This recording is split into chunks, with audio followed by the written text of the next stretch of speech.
We Just Talking Ish podcast. Rosa, Q, and Patria. We Just Talking Ish.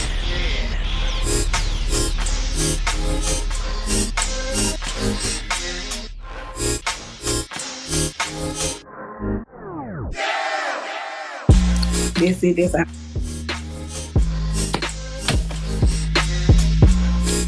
Ladies and gentlemen, Hello.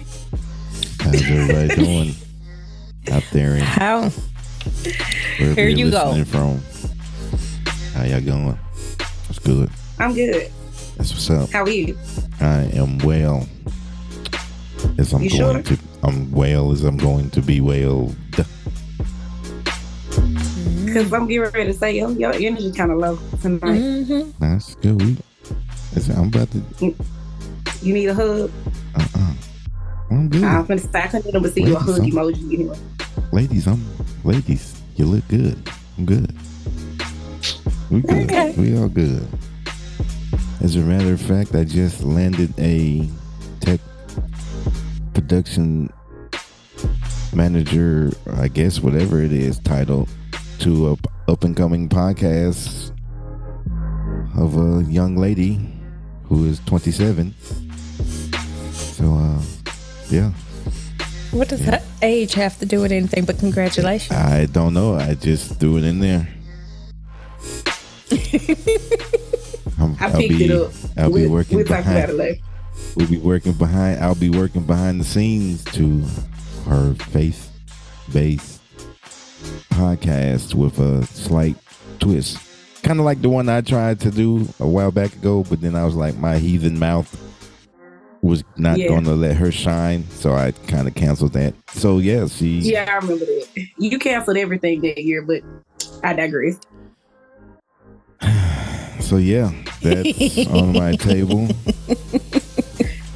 Little Congratulations. paid gig, I guess.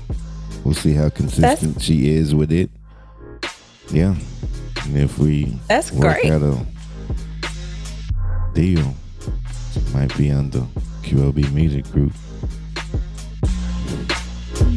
Get some like other playing shit. to Let me me. stop being nasty.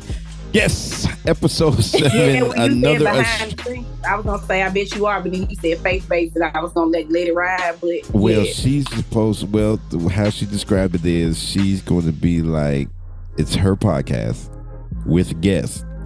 And she'll be like the host of the one heathen she'll have on the show, and then the other one that's supposed to be all about the Bible. Yes, it'll be controversial so she gonna have because people, when you say the word shit on a faith-based podcast, you might be like, oh my God, they're talking like this. But it's just the way she described it, everyday life. Or religion-based, because if you say shit, that's not really affecting your faith. It's also true. Like, the Lord is not done working on all of us. So, she'll be like, one of the examples she used was, how do you deal with sex in your everyday life per the Bible? Have it. Is I'm what gonna have Abraham. it. I'm gonna have it, and if that has me burning up in hell, I'm gonna be down there having sex too. I'm air fried. Yeah. I'm air fried. Yeah, but let's get on with this podcast. We Just Talking Ish, Season 2, Ghetto Edition, and it's back again, ladies and gentlemen. Let me look. It is back again. I did say last season I wanted to do a 102 class of. Hold on. Do we remember the title from last season? Let me. It was Astrology Astrology 101. Well, there And you so go. Oh, someone already put it in here. I love it. Astrology, goddamn, part number 2 of class 102. Just go from classroom A to B, and we're going to get started right here on We Just Talking. Okay. All right, so I'm not going to revisit much of anything from the last astrology episode. You're not. I would recommend you going back to the We Just Talking Ish And I'm going to page. provide that link Season with the 1. card right there. Bing or bing. One of them sides. Yep. Bing, bing. Season 1, episode 3, Astrology 101. Mhm. This is Astrology 102. Mm-hmm. So I will give you a brief definition because as soon as you say astrology, people want to run for the hills because they don't know now. So we're going to start from there. And it basically says it's a type of art form that forecasts earthly and human events through the observation and interpretation of fixed stars, the sun, the moon, and the planets. That's it. Uh-huh. It's an art form and it forecasts earthly and human events based on the movements of the planets, sun, moon, all of it, and fixed stars. So the big stars. Smaller than the sun, but still a bigger star. So that's what astrology is in a nutshell. I go through the basics in the first episode of this. So for this one, we're going to jump right in. So what gives me the authority to speak on it? Because we just is the fuck. Nah, but I'm going to break it down so it can stay forever broke because, this is like my thing. I do this. My mama went to the Sisterhood Showcase. If you're a native Memphian and you remember in the 90s, that was like a thing at the convention center every year. One particular year we went and there was this Black female author at a table. I'll never forget. And she had this book called Black Sun Signs. And her name was Thelma Balfour. And my mom was like, hey, I know that I'm a Libra, but I don't know much of anything else. But I've always kind of been curious about it, but didn't really have any resources and information out there. So my mom ended up getting this book. She got it signed by the author and she read it. And so once she read it, during that time, my mom did a lot of hair. So that was like her conversation in the shop. And I was always in the shop. So I'm taking it in secondary. And then one day I asked her, I was probably like 11 or 12. I was like, hey, can I read it? And she let me read it, and I've had a love and an interest for it since then. So I got 20 plus years looking at this. So that's what makes me the authority. So the books that I read, and Q was going to be putting up pictures and links and all of that so you can find whatever you need. Thelma Balfour, Black Sun Signs. It's on Amazon. All these books are on Amazon. And then Thelma Balfour did a second one called Black Love Signs, which breaks down your compatibility on a romantic level, sign by sign, with traits and things that they normally like, where to be touched and what good gift ideas, good date ideas, all that kind of stuff. And then there was another one. Let me get that book. Called Soul Vibrations by George Davis and Gilda Matthews. They're all on Amazon. You have links. Those were the three that sent me into a deep dive. And so recently I was introduced to a newer author, and her name is, because I don't want to tell y'all the wrong thing, I want to tell y'all the right thing, Juliana McCarthy. And the book is called The Stars Within You, A Modern Guide to Astrology. And so like everything else, the explanation of it, it's the same, but it's more relatable to now because all of the books that I spoke of were written in the late 90s.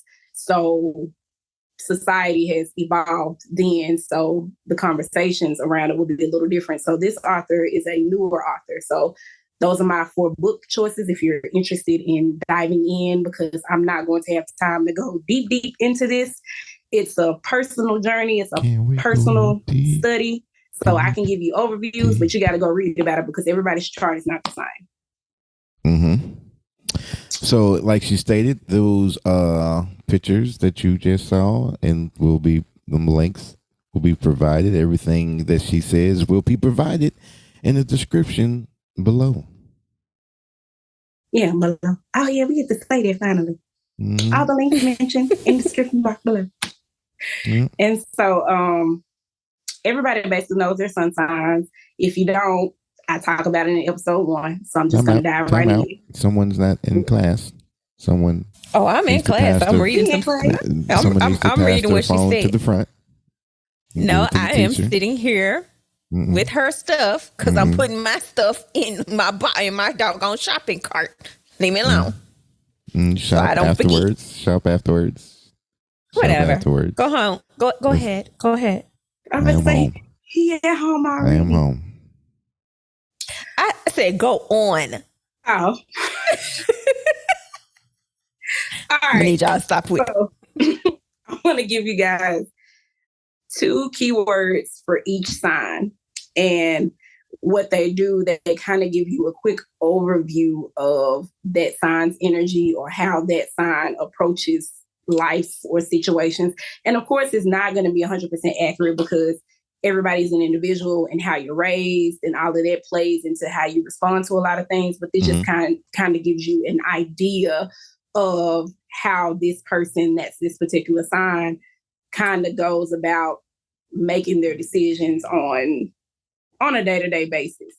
And so we'll start with Aries because it's the first sign of the zodiac. No, it's not. They're not done by January, February, March. It's not like that. Aries is considered the very first sign of the zodiac. So we'll start there. And so Aries, their keywords, I am. Aries like to put themselves in positions to win, to be up front, to be first. So when you come across an Aries, that may be the vibe that you get. Like I said, it's subjective to other things, but in general, if you're talking about an Aries, whatever they're doing in life, whatever they're trying to accomplish, whatever comes to them, their keywords, I am, because everything that they do is based in me being up front, first, the winner, in the fort. You're going to know I was here. Like Aries live their life like I was here, and you're going to remember that I was here. I know. I bet you know. Taurus, I have. Tauruses are considered to be the most stable sign in the zodiac. And so I have deals with the tangible things, being able to touch, spend, feel, buy, purchase, attain. It's all about stability. It's all about being able to touch and feel it and be real and be grounded. So when you think of a Taurus, you think of I have.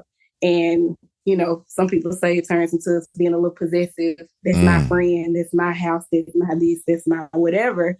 Yeah, but that's the unevolved version. It really goes into being grounded and being focused on what you can actually touch. So usually Taurus will be the most realist person in your circle. They're normally the ones that kind of bring you back to earth, kind of bring you down off your cloud. If you're tripping or if you're over emotional, the Taurus is kind of going to be the one like, hey, look at what's in front of you right now. What can you do about it right now?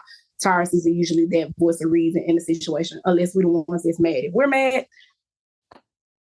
just don't get upset. Just don't worry about it. Find a rock. But if you're upset or going through, we're normally the voice of that. When we're upset, there is no reason. You have to just let us come on back down ourselves, because nobody can ground a Taurus but a Taurus. Brothers, you over there listening?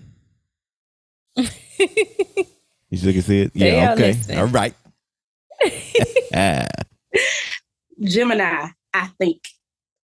Gemini is the sign that they consider the mind sign. So they walk into things based on a thought process.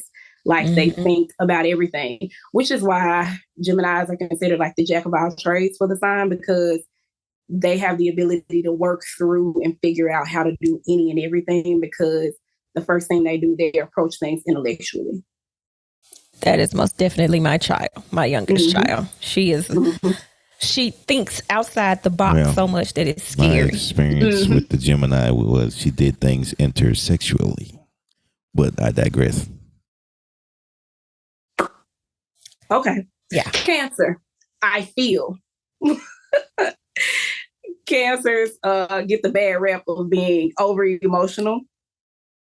And it can be true in some cases, but they feel everything. So all the love, all the hate, all the sorrow, they are the most emotional sign of the zodiac. So their keyword, I feel. And if you have Cancer placements anywhere else, sun, moon, I was just going to say, that's my moon. And if you don't know what I'm talking about, go back to Astrology 101. I talked about those during it. Not doing it now. So if you have these placements, any placement, this applies. Wherever that sign sits in your different placements, all of these keywords apply. Leo, I will.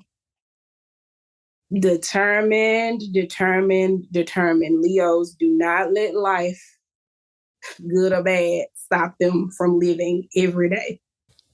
And that could be good or bad. It's like, excuse me, Mr. Leo, sir, your house is on fire.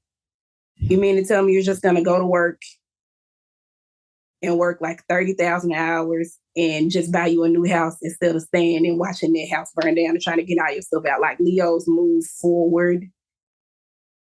I will. They're determined. You're not going to stop them. You're not going to tell them what they can or cannot do. They're going to do it.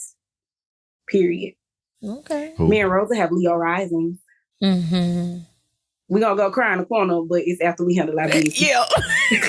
Most definitely. We'll handle the business first. Then we're going to cry in the corner. We're going to cry about it. Like, damn it, that was hard. I didn't feel like doing this shit. Look, we'll eat some cheesecake or something. Eat something real good, one of them favorite foods. That's the tires coming out. But we're going to handle the business first. Yeah. Got to handle the business first. Virgo, I analyze. Them mugs there. The perfectionist sign of the zodiac. They want to correct you, them, that system, that car, that recipe. They are about perfection. So they analyze everything so that they don't miss a step so that it's perfect. And if plan A don't work, they got a plan B, C, D, E, F, and G. You know what? I have a friend like that. And she is a Virgo. Yeah. Yeah, not your plans. Not your plans, Q. Oh, not your okay. plans. Not those plans. My bad. Not those plans. They didn't work for no damn body. But because they analyze everything, they don't stop to do what the Cancer does, feel. Which is feel. So if you're trying to be in a relationship with them, they come off kind of difficult to deal with because they don't know how to insert the heart when necessary. It's all about analyzing, like, oh, you're mad at me today? I can fix it. What can I do to fix it? Versus stopping and saying, give me a hug. I'm sorry I made you upset. You mean the world to me. I do my best and I do that again. They're like, well, how can I fix it? Like, what actions can I take the next time to fix it? And pull out a clipboard and a notebook and write it down.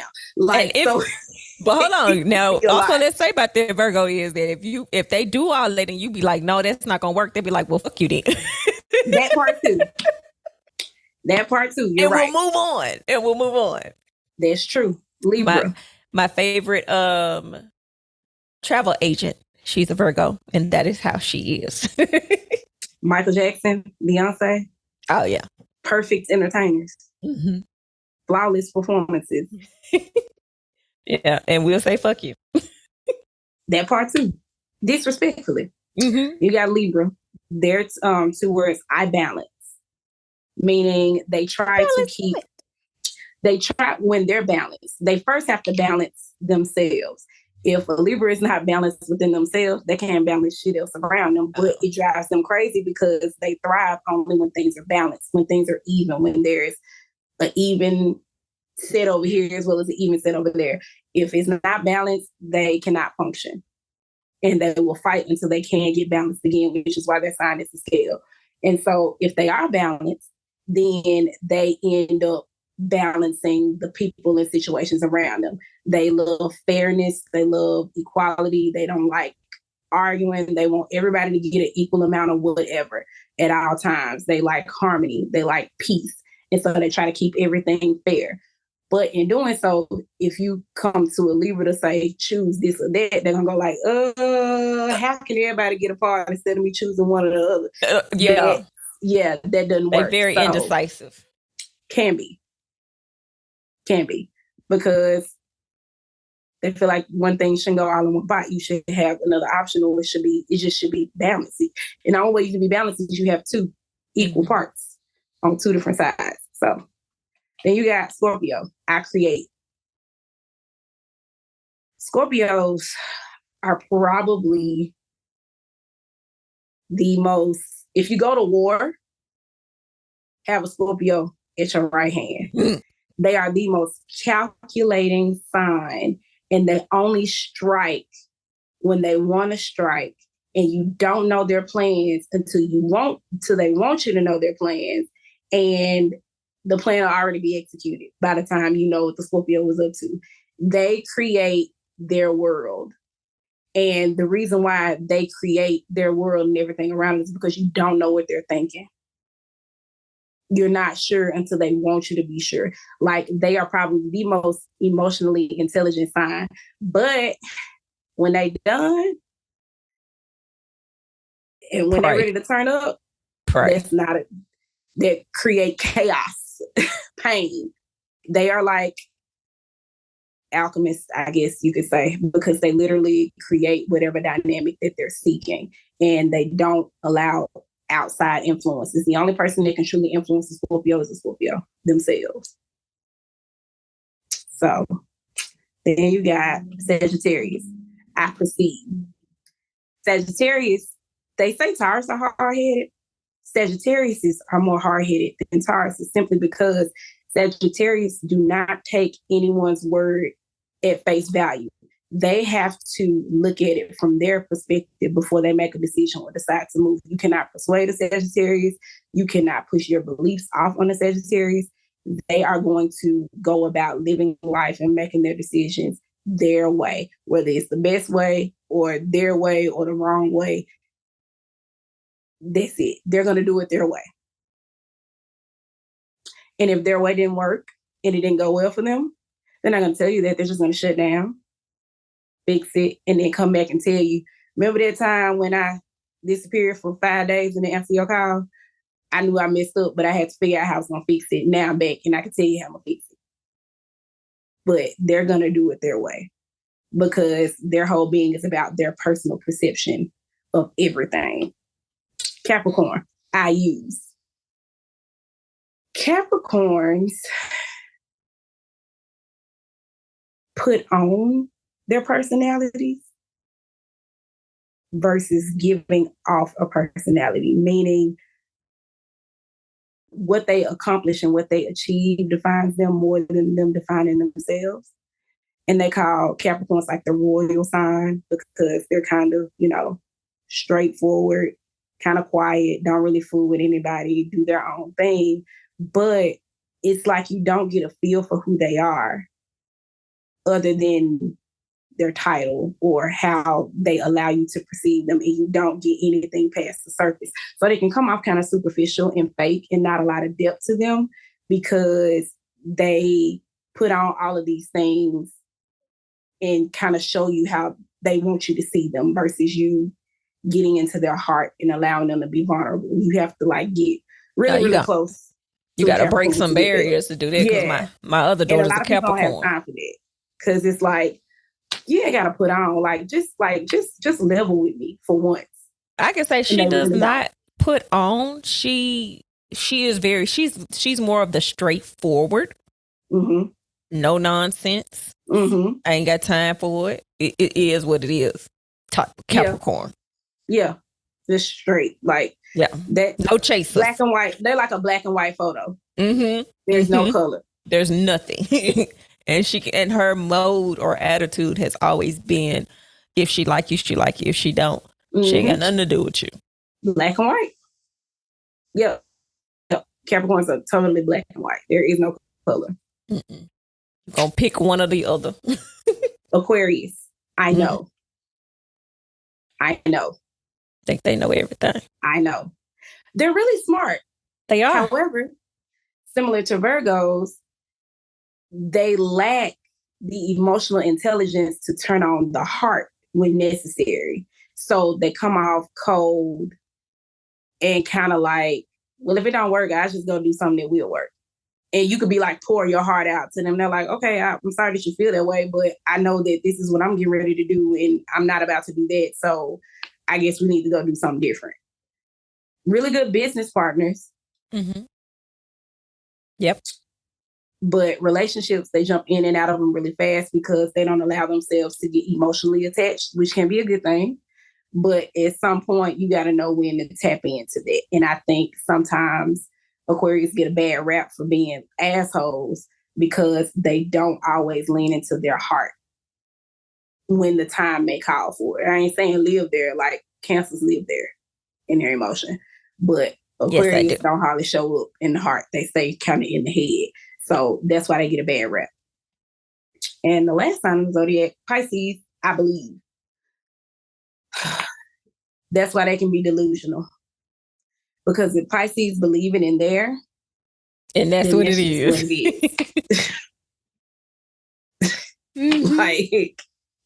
That's it. There's no convincing.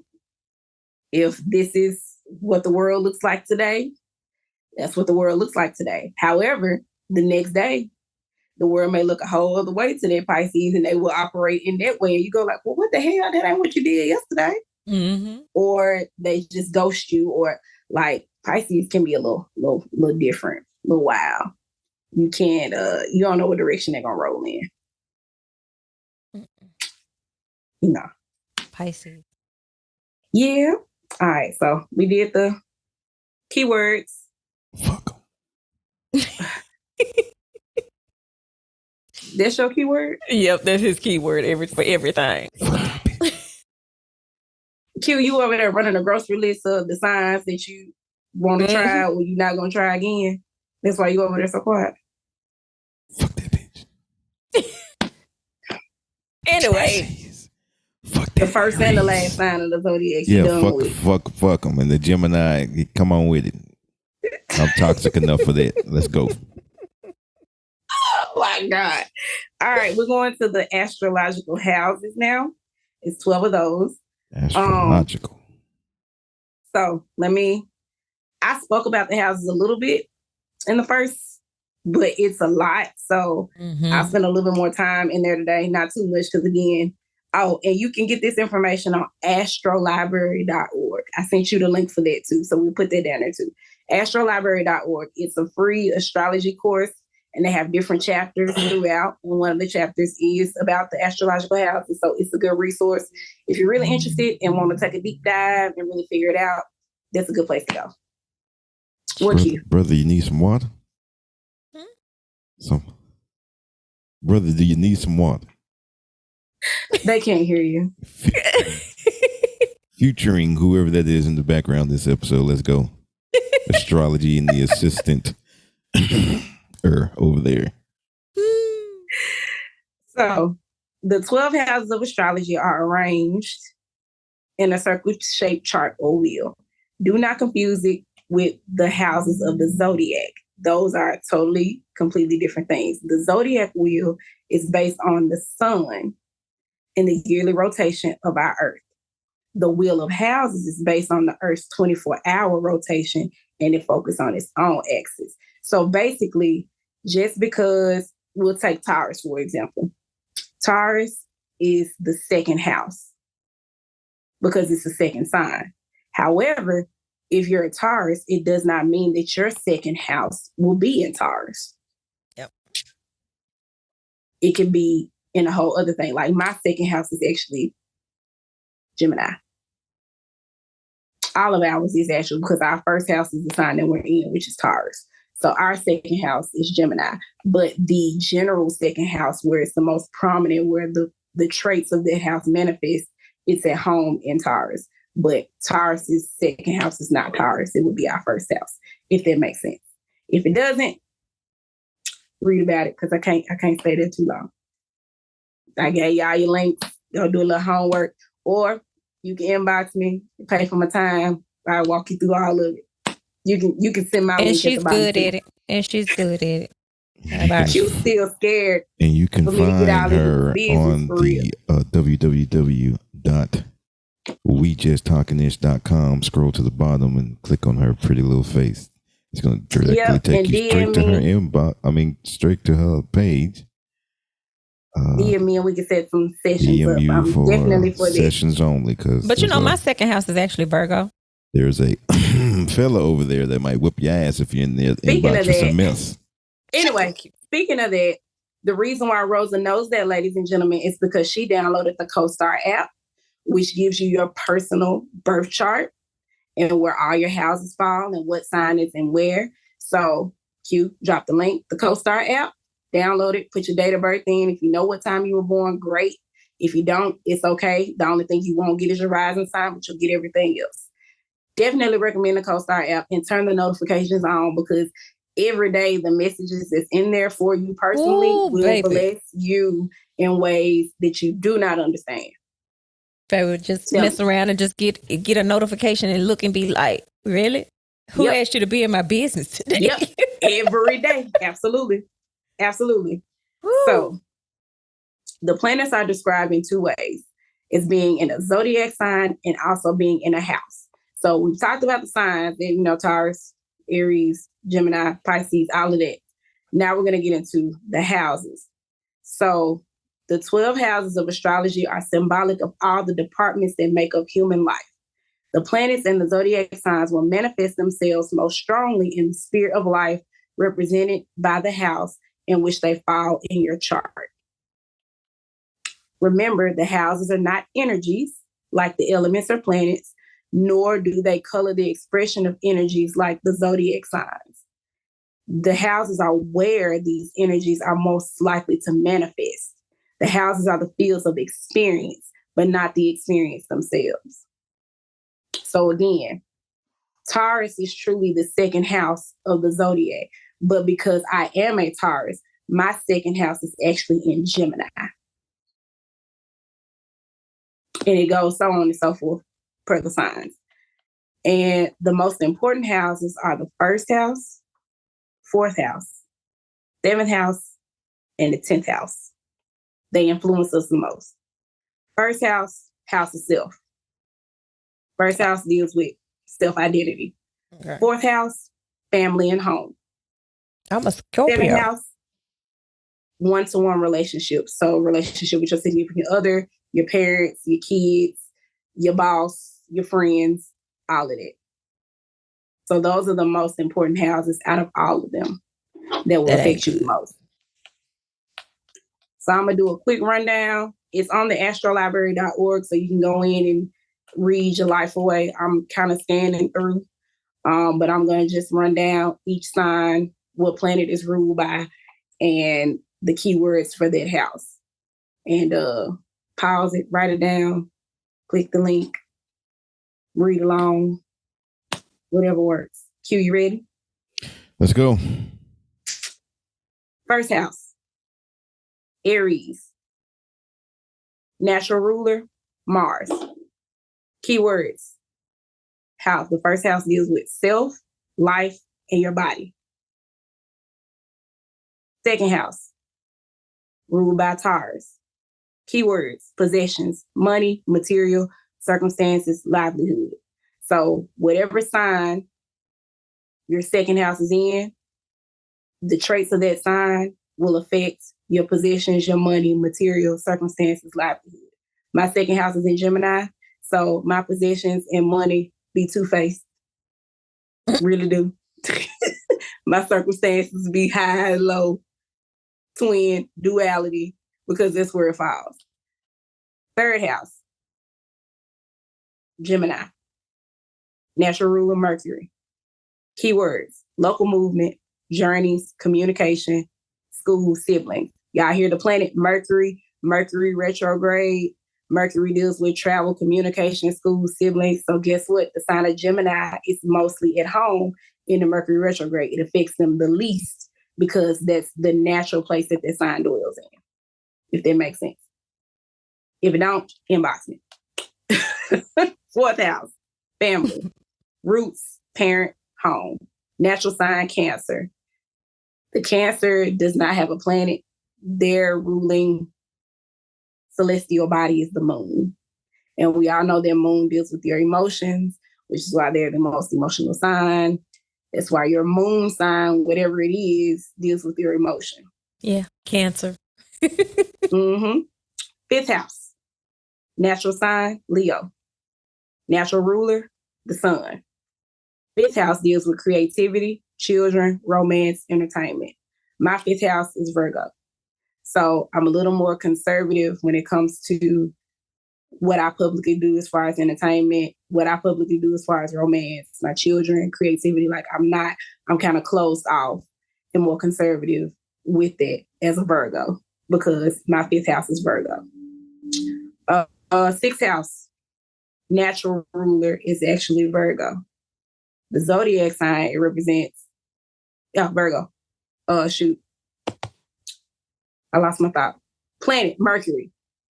There are two signs for the planet Venus as well as the planet Mercury. So Mercury, Virgo and Gemini are ruled by Mercury.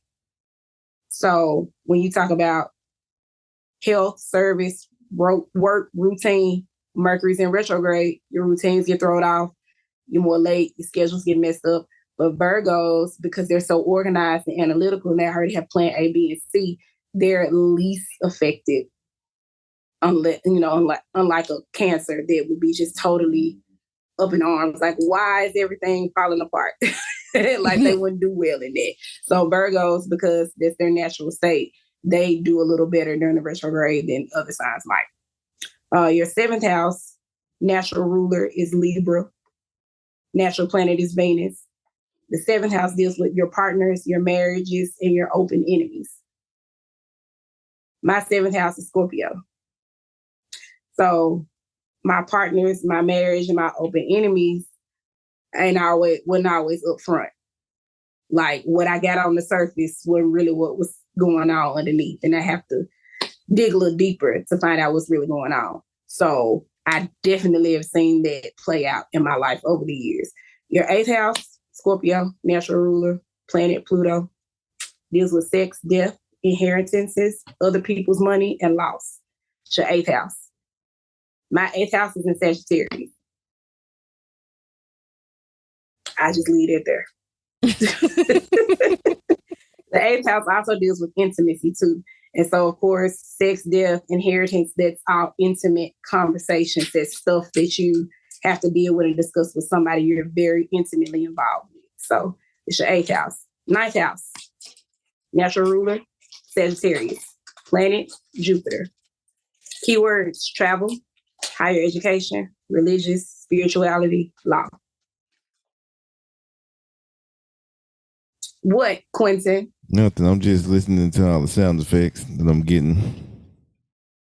Oh. We hear you. It's a big man. That shadow went across your face twice. That's a big man. Continue. I'm not a small girl. She sure is not. So All yeah, that I'm built for it voluptuous. too. What am I do with bones? But it's his Just like neck, laying on a it's porch. his Crack 'em. neck built for it. So continue. Anyway. He go I can't stand always. it out. He go I was always. like, I quit. We on the God. 9th house. We on the 9th house. Oh, 9th house, travel, higher education, religion, spirituality, law. Naturally ruled by Sagittarius, which is funny because I guess Sagittarius are like the rule breakers of the zodiac. And so for their natural house to be spirituality, law, religion, I think that's really interesting.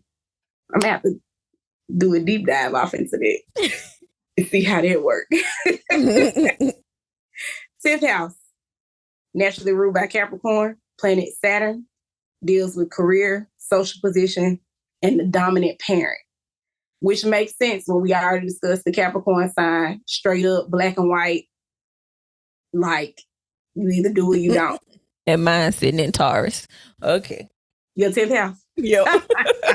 Again, CoStar app will personally tell you what sign is in your personal house. This is not one size fit all.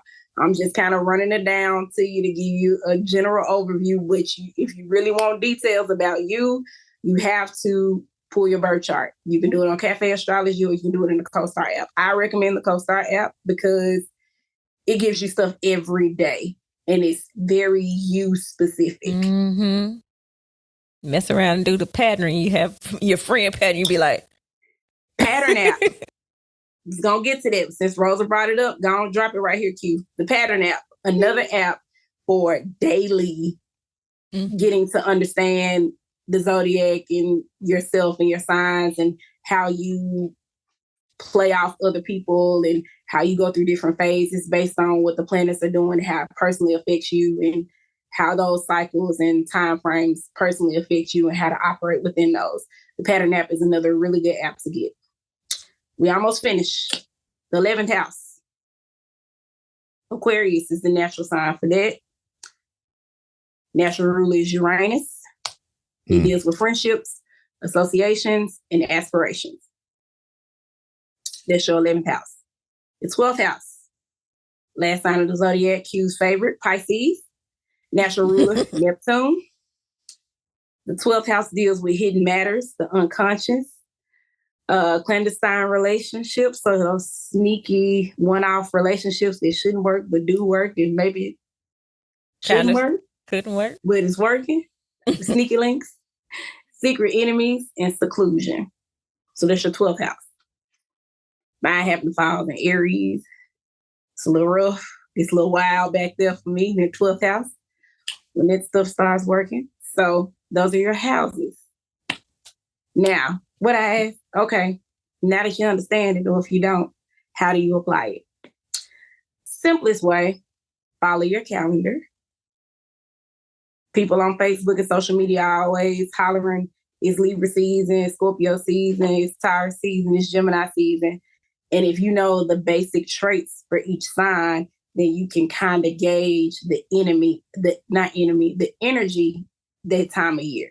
So that's the simple way. And then you look at when the moon is full and when the moon is new. I think I discussed that in Astrology 101, if I'm not mistaken, the moon cycles and how that works. Mm-hmm. So that's the easy, simplest, not simple, but the simplest way to apply this information, because I know it's a lot. And if you don't want to get way deep down into it, that's the easiest way. Follow your calendar, follow the club flyers, when they throw a Gemini bash, a Leo bash. You know what the energy is like. Then if they pepper a Mercury retrograde in there, since everybody posting about that, just attach that sign in the season the retrograde happened with that. And that's the energy you're going to get. A more in-depth way and a constant way would be looking into tarot. You can get a personal tarot reader locally. Hi, I'm Patria and I do tarot. You can book me. And she's good. YouTube. I am good. Yes, Rosa is one of my. I am a client. I got a few floating out there. A fair few, and they keep coming back too. So I must be doing it right there. I have frequent flyers, so you can get somebody local. That video chat, whatever, or there is a huge network of readers on YouTube, and I just threw out a couple of people that I actually like to listen to, because other readers like other readers, and I've actually gotten personal readings from them too. They do general readings online, but they also do personal readings as well. The thing about picking a reader is they just have to resonate with you, because everybody is not going to tap into your story. And you have to be careful about the fake ones. Absolutely. And so you have to kind of tap in to you to know who kind of resonates, or who you're comfortable with, or who's talking about your story or whatever. And so Q's going to put the links down here too. I'm just throwing out 4 readers that I love. They usually hit the mark 90% of the time. Hold up. Before you go there, remind everybody, we need people who are actual readers, who actually do this for a living, who actually are gifted in this matter. They don't slide in your inbox. They don't slide in your DMs and inbox and ask you and tell you, I was sent a message for you. No. That's not how it works. So you're drawn to them. Yeah. You're drawn to them. And I'm throwing out a few names, and you know how YouTube gives you suggestions and you'll get other readers. I'm just listing the people that I listen to the most, that have a really nice following and are really good, if you're not interested in me doing it for you. Blue Moon Tarot, Sunshine Tarot, House of Ocean, and Tyler's Tarot. So those are my top 4. They always get it right. They gather you. They're also funny. They explain things to you. If you've never dealt with tarot before and you don't know the meanings of the cards, they're really good with like breaking stuff down in a way that anybody can understand, even if it's your first time listening to them. So it's a lot of information, but there are a lot of good resources out there, including me, shameless plug, me, or all the wonderful links that I've got down here for you below. Links below. That's Astrology 102. We just talking ish, ghetto edition. I got a couple of things that I actually said I wanted to try. I wanted to do, I follow a couple of people. They did the afterlife. Not afterlife, past life. past life things? I had a past life reading, but it was live and it was in New Orleans. And well, these people did them live. These people, you had to meet them. They had like whole little retreats or whatever, and they did them in different cities and states, but they didn't come out. I was out here at that time, and they didn't come out this way. So I didn't get a chance deep to diving up off into it. Grasshopper is ready. Well, between that and I also learned that what we're learning, what I'm learning from you and things that's considered Western astrology, whereas there's a difference when it comes to African astrology. So, and there are even different sets of tarot cards too. Yeah, I heard that I saw that there were that, and I was reading into that, and I said I'm gonna have to look a little further into it in regards to African astrology, because basically with African astrology, whereas I may be a Taurus on Western astrology, I may not have that in the African astrology. So, and then you can get into the Chinese zodiac, which is based on year and not the year of the rat or year of the monkey, And then you also can get into the Druid, which I don't know a lot about that, but that's also a thing. I can't speak to it other than I know the name of it, and it's a subsidiary of astrology. But there's something called Druid, D-R-U-I-D, Druid.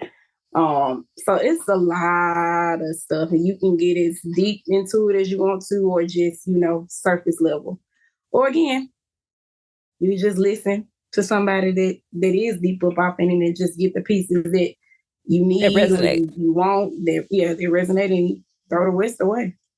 And that's something we do have to explain to a lot of people, that when you do listen to the people that do the collective readings, understand that everything is not exactly for you. It's a collective reading. So that means that there's several different people that this message is for. You take the parts, like you said, you take the parts that resonate with you, and you discard the rest. It's just take what's for you, because within that message is for probably 10, 20, 30,000 other people that are maybe looking or listening, or maybe 4, 5, or 6 people all together. So you never know.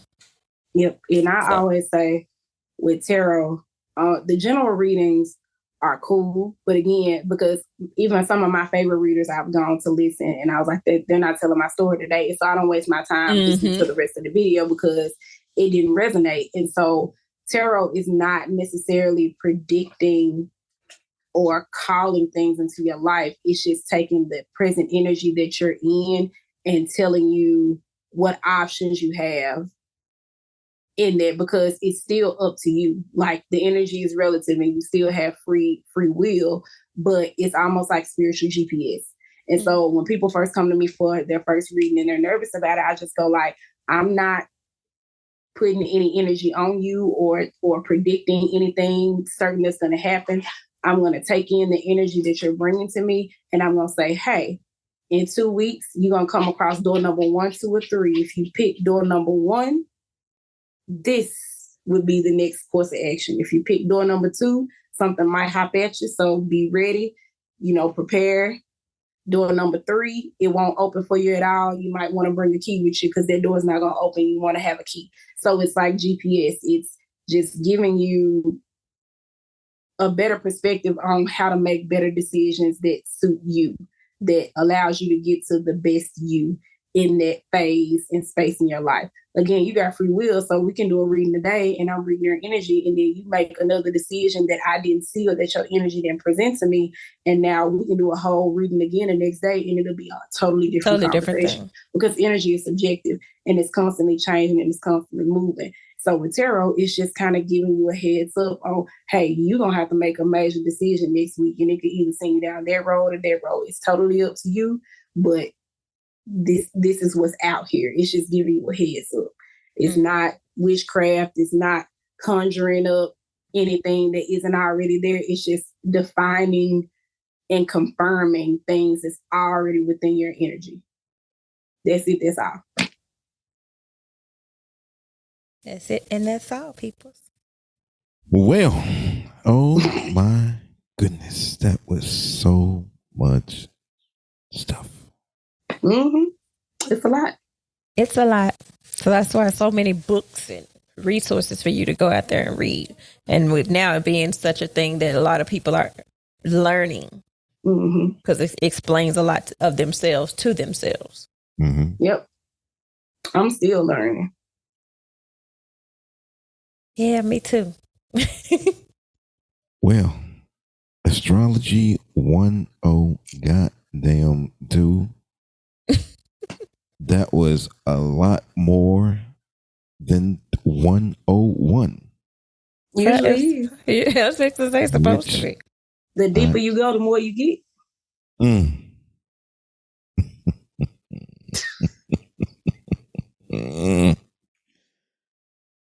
Yeah. So yeah. Anything in conclusion, Patria? Call me now. Call me now. As a matter of fact, you just gonna set you up a number 2, a phone number that call for 800 Cleo. Text you like a text now number, and we'll put it on our little website. Yeah. Yeah. Set that up. Set that up. Let's do it. So, sidebar. I saw you look to your right there, my right, probably your left, Rosa, when that noise went off. You got a computer over there? I have 2 computers. Okay, so was that somebody joining your OnlyFans? That's what that alert was for? I was just thinking that. What the hell? I ain't gonna lie. She got a new member? Working on the OnlyFans page.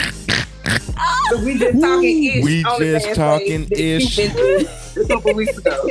I'll put that link on the webpage too, so direct to your OnlyFans. Because I support black business. I don't have an OnlyFans. Support entrepreneurship. Oh, there's another member. So yeah. Until next time, folks. Oh, wait a minute. This is 8. Yep. Yeah.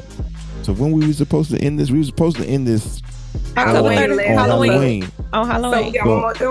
We got one more goddamn episode, and we're gonna wrap up season 2, and then on season 3, I'm gonna fix a few things like getting you a early Christmas present, Patria, like a laptop or something, because I don't know what the iPad is doing, because we need to get back to using that microphone, because the microphone that you have projects. Using the microphone. She on the microphone. Wait. It's right there in front of her. Yeah, but it's not working. I can tell it's not working. And when I talk, the little green light is lighting up. Well, get close to it. Mic check 1 2 1 2. I think that's the iPad again. Because if you was using that microphone, all that noise in the background would have been rejected. Oh. Yeah, I think the iPad don't give a damn what's being heard. I'm going to fix it. So, yeah, I think a laptop is in order for your birthday / Christmas, I guess. Go to Wally World and pick one up. And then you can give me that old dusty one back on We Just Talking Ish. Astrology edition / ghetto season number 2. I love this season. It is ghetto, and I love it. I'm for it. Like they really give us. This is us. This is us. Because when it was just speaker view, we knew how to act right momentarily while we talking. But now you get everybody all at once, and it just be some things going on. Get it all. And if you can count how many times that shadow walked past Patria, I'll send you lunch money. That means you gotta have actually watch the video. If you can count how many times that shadow went past her ring light, I will send you lunch money. And McDonald's still got the $1 menu. We just got the biggie bag for $5. Oh, they keep switching stuff up, and then Burger King is just Burger King. They ain't doing nothing new. So all right, y'all. Until next week. We just talking this. Good night. Bye, y'all. A good day. Yeah, there you go. Have a nice life. You're gonna fuck it up one way or the other.